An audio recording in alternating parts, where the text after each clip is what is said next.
কইবো আসসালামু আলাইকুম কইবো আপনারে যে আমার লোক আছে অনেক সেটিং দিয়া দিব। ও হইলো বাটপার, ওই দালাল হইলো বাটপার।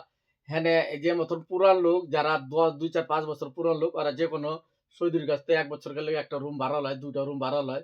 যে ২,০০০ ৩,০০০ টাকা ভাড়া লয়। ওই ভাড়া লইয়া দালালরা বাংলাদেশের দালালে ওর কাছে পাঠায়। ও পুরান লোক ও আবার হেনতে দালাল ধরে। ও আবার হেনতে আরো ১০-১২ টা দালাল ধরে কোন জায়গায় কাম আছে, ই আছে ওরাও টাকা খায় বাটপার এডি। এটা হলো বাটপারে বাংলাদেশে গরুর দালালের পাছে একটা গরুর পাছে ২০ টা দালাল থাকে। তাহলে এই যে এই মতন হলো এই প্রবাসের যে দালাল, এই দালালরা হন থেকে খালি ওর কাছে পাঠায় দেয়। ও ভালো জানে না কিছু। ও দেয় ওর কাছে, ও দেয় ওর কাছে, ও দেয় ওর কাছে এই মতন ঘুরতে বছর ভইরা খালি হন ১ মাস পরে ২ মাস পরে ৩ মাস কোন চাকরি নাই, কোন বেতন নাই। এটা হলো বাটপারের বিষয়।